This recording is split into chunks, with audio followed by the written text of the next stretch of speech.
ചൂരൽമലയിൽ ഇപ്പോൾ നടക്കുന്നത് ഒരു ഡ്രോൺ ബേസ്ഡ് ഐബോർഡിൻ്റെ പരിശോധനയാണ്.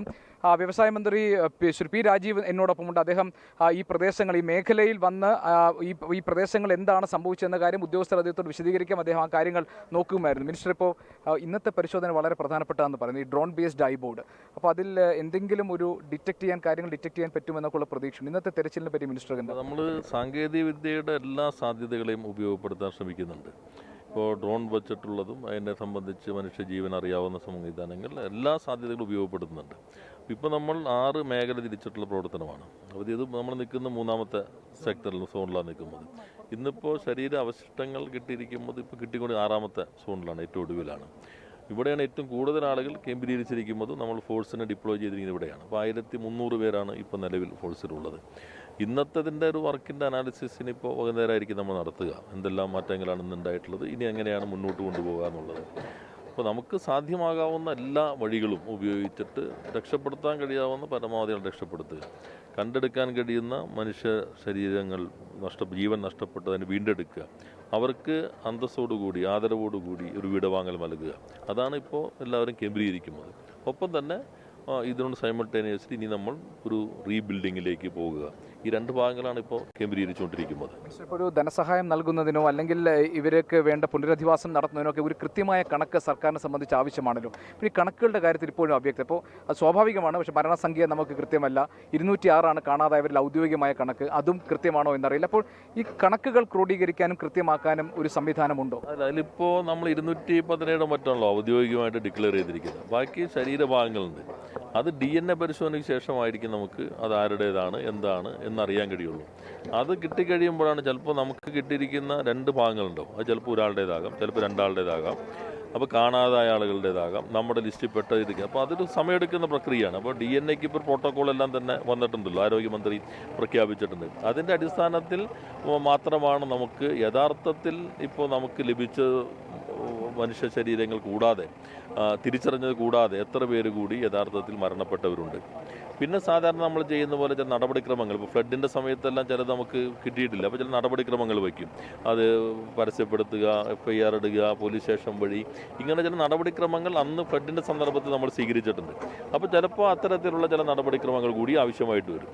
അതുകൂടി വന്നു കഴിഞ്ഞാൽ പിന്നെ നമുക്ക് അവിടെയുള്ള നേരത്തെയുള്ള നമ്മുടെ അവിടുത്തെ ജനസംഖ്യ കണക്ക് നമ്മുടെ തദ്ദേശ സ്വയംഭരണ സ്ഥാപനങ്ങളുടെ മറ്റ് റെക്കോർഡുകളിലുണ്ട്. ആ കണക്കുമായി ബന്ധപ്പെട്ട് പിന്നെ മിസ്സിംഗ് ഇത്ര നാളുകൾക്ക് ശേഷം റിപ്പോർട്ട് ചെയ്യപ്പെടാതെ പോയിട്ടുണ്ടോ, ഇങ്ങനെ ഒരു പ്രോസസ്സിലൂടെ മാത്രമേ നമുക്ക് ആക്ച്വൽ ഫിഗേഴ്സിലേക്ക് ഏറെക്കുറെയെങ്കിലും എത്താൻ കഴിയുകയുള്ളൂ. ജനപ്രതിനിധികളും ആവശ്യപ്പെട്ടിരുന്നു. 1 ഏക്കർ സ്ഥലം അവർ ശ്മശാനത്തിന് വേണ്ടി മാറ്റിവെച്ചിട്ട് അത് തുടങ്ങിയിട്ടുണ്ട്. ഇന്ന് രാവിലെ ഞാൻ പ്ലാന്റേഴ്സിൻ്റെ എല്ലാവരുമായിട്ട് സംസാരിച്ചിരുന്നു. ഇവിടെ ഉള്ളവരും ഹാരിസൺ മലയാളം മാത്രമല്ല, ഇപ്പോൾ കണ്ണൻദേവൻ ഉൾപ്പെടെയുള്ള കേരളത്തിലെ പ്രധാനപ്പെട്ട പ്ലാന്റർമാരെല്ലാവരും ഉണ്ടായിരുന്നു. അവരപ്പോൾ ഗവൺമെൻറ് ഇനി ഏറ്റെടുക്കാൻ പോകുന്ന എല്ലാ കാര്യങ്ങൾക്കും നല്ല പിന്തുണയാണ് വാഗ്ദാനം ചെയ്തിട്ടുള്ളത്. അതിലേക്ക് കൂടി നമ്മൾ കേന്ദ്രീകരിക്കേണ്ടി വരും. സ്ഥലം കണ്ടെത്തണം, മറ്റ് റീഹാബിലേഷൻ റീബിൽഡിംഗ് പ്രോസസ്സിലേക്ക് പോകേണ്ടി വരും.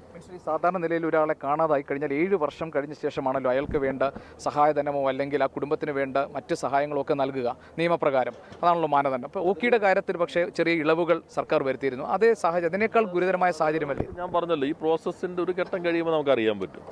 ഇപ്പോൾ DNA പരിശോധന കഴിയുമ്പോൾ നമുക്ക് ഏകദേശം എത്ര ഇതാണ് കിട്ടിയിട്ടുള്ളത്, മനുഷ്യ ശരീരങ്ങളാണ് കിട്ടിയിട്ടുള്ളത് എന്ന് നമുക്കറിയാൻ കഴിയും. അപ്പോൾ എത്ര പേർ മരണപ്പെട്ടു, നമ്മുടെ കണക്കനുസരിച്ച് എത്ര പേരുണ്ട്, പിന്നെ എത്ര പേർ ഇപ്പോൾ നമ്മുടെ ഈ പോപ്പുലേഷൻ വെച്ചിട്ട് അവിടുത്തെ താമസം ഇൻഹാബിറ്റൻസ് വെച്ചിട്ട് എത്ര പേര് ഇനിയിപ്പോൾ കാണാതായിട്ടുണ്ട്. അത് നമ്മൾ ബന്ധുക്കൾ, ചിലപ്പോൾ ബന്ധുക്കൾ ഉണ്ടായിട്ടുണ്ട്, എല്ലാവരും തന്നെ മിസ്പ്ലേസ് ആയിട്ടുണ്ടാവും.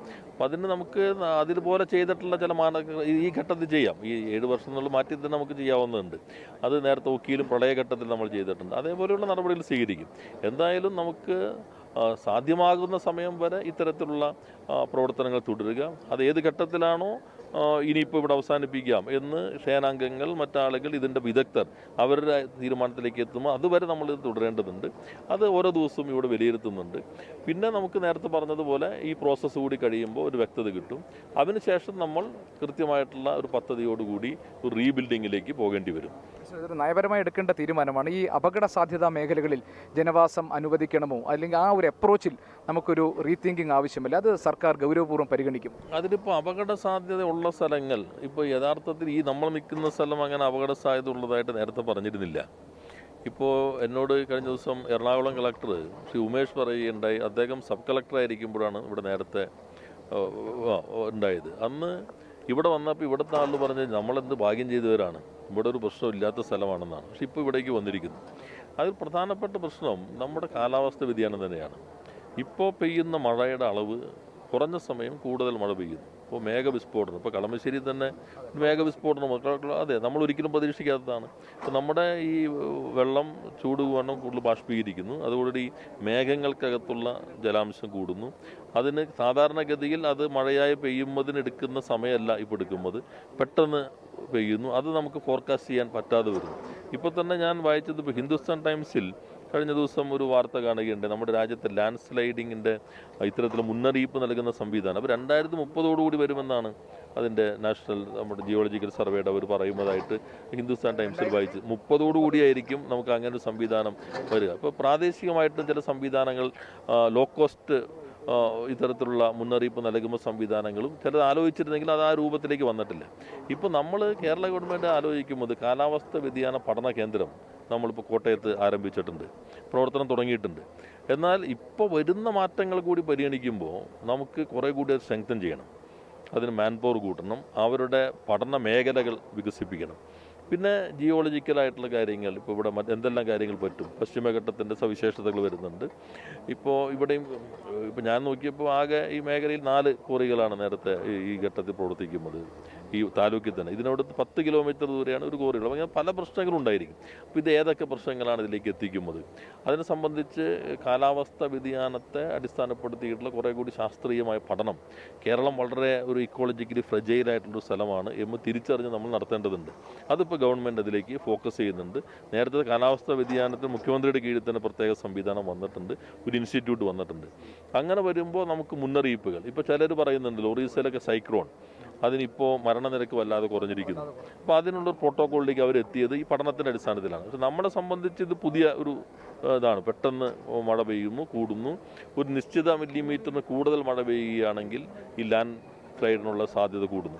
അപ്പോൾ അത് നമ്മളൊന്ന് മാപ്പ് ചെയ്യേണ്ടതുണ്ട്. അങ്ങനെ വരുമ്പോൾ ഇപ്പോൾ ഇവിടെ തന്നെ പുനരധിവാസം നമ്മൾ ഉദ്ദേശിക്കുമ്പോൾ ഇനി ഈ പ്രദേശം സാധാരണഗതിയിൽ നമുക്ക് പരിഗണിക്കാൻ പറ്റില്ല. അപ്പോൾ അതിന് പറ്റുന്ന സ്ഥലം എവിടെയാണ്? അപ്പോൾ അതിന് കുറച്ചുകൂടി ഫോർകാസ്റ്റിംഗ് നമുക്ക് ആവശ്യമാണ്. എല്ലാ തരത്തിലുള്ള വൈദഗ്ധ്യവും അന്തർദേശീയമായിട്ടുള്ള വൈദഗ്ധ്യം കൂടി നമ്മൾ കേരളത്തിൽ ഉപയോഗപ്പെടുത്തണം എന്ന് തന്നെയാണ് സർക്കാർ കാണുന്നത്.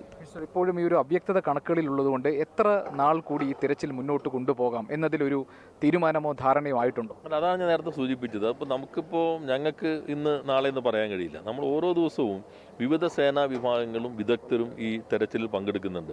അപ്പോൾ അവരുടെ പ്രവർത്തനങ്ങൾ ഓരോ ദിവസവും ഉദ്യോഗസ്ഥ തലത്തിലും മന്ത്രിസഭ ഉപസമിതി തലത്തിലും വിലയിരുത്തുന്നുണ്ട്. അപ്പോൾ അവരാണ് ഇനിയിപ്പോൾ ഇത് മുന്നോട്ട് കൊണ്ടുപോകുന്നതിൽ ഒരു ഘട്ടമായി എന്ന് അവർ പറയുന്നതനുസരിച്ചാണ് നമുക്ക് അത് പരിഗണിച്ച് വിദഗ്ധ ഉപദേശത്തിന്റെ അടിസ്ഥാനത്തിലാണ് തീരുമാനമെടുക്കാൻ കഴിയുക. നമ്മൾ കാണുന്നത് പരമാവധി നമുക്ക് ഇനിയും ഇപ്പോൾ 4 ജീവൻ കഴിഞ്ഞ ദിവസം രക്ഷപ്പെടുത്തിയത് കണ്ടല്ലോ, ഏറ്റവും ആരും പ്രതീക്ഷിക്കാത്ത രൂപത്തിലല്ലേ. ഇന്നിപ്പോൾ ശരീരാവശിഷ്ടങ്ങൾ കിട്ടിയിട്ടുണ്ട്. അപ്പോൾ നമുക്ക് ജീവൻ രക്ഷപ്പെടുത്താൻ പറ്റാവുന്നിടത്ത് നോക്കുക, ഇല്ലെങ്കിൽ ഈ മനുഷ്യന് അവസാനം ഒരു ആദരവോടുകൂടി യാത്ര അയക്കുക. അതിനാണ് നമ്മൾ എല്ലാ തരത്തിലും ശ്രമിച്ചുകൊണ്ടിരിക്കുന്നത്. ഈ പുനരധിവാസ പ്രവർത്തനങ്ങൾ, അതുപോലെ തന്നെ അവർക്ക് വേണ്ട സഹായധനം എത്തിക്കുക, കുട്ടികളുടെ തുടർ വിദ്യാഭ്യാസം, അതുപോലെ രേഖകൾ നഷ്ടമായവർക്ക് അത് കിട്ടാനുള്ള സംവിധാനം, ഇതൊക്കെ സർക്കാർ ദ്രുതഗതിയിൽ ചെയ്യുമോ? തീർച്ചയായിട്ടും. അതിപ്പോൾ മുഖ്യമന്ത്രി തന്നെ വ്യക്തമാക്കിയല്ലോ. സർട്ടിഫിക്കറ്റിൻ്റെ കാര്യത്തിൽ നേരത്തെ നമ്മൾ സ്വീകരിച്ച രീതിയുണ്ട് ഫ്ലഡിൻ്റെ സന്ദർഭത്തിൽ, അതിപ്പോൾ തന്നെ നമ്മളത് പ്രായോഗികമാക്കിയിട്ടുണ്ട്. പിന്നെ നമ്മളിപ്പോൾ കണക്കാക്കിയത് മുഖ്യമന്ത്രി കഴിഞ്ഞ ദിവസം പത്രസമ്മേളനത്തിൽ വിശദീകരിച്ചതുപോലെ ഒരു ശാസ്ത്രീയമായ മാസ്റ്റർ പ്ലാനിൻ്റെ അടിസ്ഥാനത്തിൽ ഒരു ടൗൺഷിപ്പാണ് ഇപ്പോൾ നമ്മൾ വിഭാവനം ചെയ്യുന്നത്. അതിന് ഫസ്റ്റ് നമ്മൾ ലൊക്കേറ്റ് ചെയ്യേണ്ടത് എവിടെ എന്നുള്ളതാണ്, ഏത് സ്ഥലമായിരിക്കും. ഇത്തരത്തിലുള്ള ഭീഷണികളില്ലാത്ത അല്ലെങ്കിൽ അത്ര പാരിസ്ഥിതിക ലോലമല്ലാത്ത ലാൻഡ് സ്ലൈഡിൻ്റെ പോസിബിലിറ്റീസ് ഇല്ലാത്ത സ്ഥലമായിരിക്കണം നമ്മൾ തിരഞ്ഞെടുക്കേണ്ടത്. അപ്പോൾ അതിന് ആ കുടുംബങ്ങളെ ഒരു ടൗൺഷിപ്പ് നമ്മളവിടെ പുതുതായി നിർമ്മിച്ചെടുക്കേണ്ടതുണ്ട്. അപ്പോൾ അതിന് പറ്റുന്ന സ്ഥലമായിരിക്കണം. അതിപ്പോൾ ഇവിടെ കുറച്ച് പരിമിതികളുണ്ട് ഈ സ്ഥലത്ത്, എല്ലാവർക്കും അറിയാം. പ്ലാന്റേഷനാണ് കൂടുതലുള്ളത്, നിയമപരമായ ചില പ്രശ്നങ്ങളുണ്ട്. അപ്പോൾ അതെല്ലാം പരിശോധിച്ചിട്ട് ഇപ്പോൾ ഞാൻ ഇന്ന് രാവിലെ എല്ലാ പ്ലാന്റേഴ്സുമായി യോഗം ചേരുകയാണ്. മുഖ്യമന്ത്രിയുടെ നിർദ്ദേശപ്രകാരം അവരുമായിട്ട് ആശയവിനിമയം നടത്തി നടത്തി. അപ്പോൾ അവർ എല്ലാ കാര്യങ്ങളിലും അവർ പിന്തുണ പ്രഖ്യാപിച്ചിട്ടുണ്ട്. അപ്പോൾ നമ്മൾ ആദ്യം ഒന്ന് ലൊക്കേറ്റ് ചെയ്ത് കഴിഞ്ഞാൽ ആ പരിസരത്തിൻ്റെ സവിശേഷത കൂടി കണക്കിലെടുത്തുകൊണ്ട് ഒരു സയൻറ്റിഫിക് ആയിട്ടൊരു മാസ്റ്റർ പ്ലാൻ വേണം. അത് വീട് മാത്രമല്ല, അവരുടെ ജീവിത ഉപാധിയും നമ്മൾ കാണേണ്ടതുണ്ട്. വിദ്യാഭ്യാസത്തിൻ്റെ കാര്യം, ആരോഗ്യം, അവർക്ക് എങ്ങനെ ജീവിതം മുന്നോട്ട് കൊണ്ടുപോകാൻ കഴിയും, മാനസികമായിട്ടൊരു കരുത്ത് നൽകുക, അത് സമയമെടുക്കാതെ തന്നെ പരമാവധി വേഗത്തിൽ പൂർത്തീകരിക്കേണ്ടതുണ്ട്. അതിൽ ഗവൺമെൻറ് ഇപ്പോൾ തന്നെ പ്രവർത്തിക്കുന്നുണ്ട്. ഉദ്യോഗസ്ഥ തലത്തിൽ ഇത് ഏകോപിപ്പിക്കുന്നുണ്ട്. ഞങ്ങൾ പ്രത്യേകം അതിനകത്ത് ഇടപെട്ടുകൊണ്ടിരിക്കുന്നുണ്ട്. എല്ലാ തരത്തിലുള്ള വിദഗ്ധരുടെ സേവനവും തേടുന്നുണ്ട്. അപ്പോൾ നമുക്ക് ലോകത്തിൻ്റെ മുൻപിൽ നമ്മുടെ രക്ഷാപ്രവർത്തനം ഒരു മാതൃകയാണ്. കക്ഷി രാഷ്ട്രീയത്തിനും ജാതിമത ചിന്തകൾക്കും അതീതമായി വളരെ നല്ല രീതിയിൽ കേരളം ഒറ്റക്കെട്ടായി തന്നെ രക്ഷാപ്രവർത്തനത്തിൽ ഏർപ്പെട്ടു. നമ്മുടെ ഗവൺമെൻറ് മിഷണറി ഏറ്റവും മികച്ച രീതിയിൽ ഉദ്യോഗസ്ഥ ബലം, രാഷ്ട്രീയ നേതൃത്വം എല്ലാവരും മികച്ച നിലയിൽ തന്നെ പ്രവർത്തിച്ചിട്ടുണ്ട്. സാധ്യമാകുന്ന രൂപത്തിൽ യൂണിയൻ ഗവൺമെൻറ്റും നമ്മുടെ ആ കാര്യങ്ങളിലെല്ലാം സൈന്യത്തെ വിടുന്നതിനും സഹകരിച്ചിട്ടുണ്ട്. അപ്പോൾ ഒരു ടീം എഫർട്ട് വന്നിട്ടുണ്ട്. ഇനി നമുക്കൊരു ദേശീയ ദുരന്തമായി പ്രഖ്യാപിക്കണം എന്ന് ഞങ്ങൾ ആവശ്യപ്പെട്ടിട്ടുണ്ട്. അതിനൊരു കാരണം, ഇപ്പോൾ ഞാൻ പാർലമെൻറ്റ് അംഗമായി പ്രവർത്തിച്ചിരുന്നതാണല്ലോ. അന്ന് ഞങ്ങൾക്ക് എല്ലാവർക്കും ഞങ്ങളുടെ MP ലാഡിൽ നിന്ന് 100 കോടി രൂപ ഞങ്ങൾ ഉത്തരാഖണ്ഡിലേക്ക് വരെ.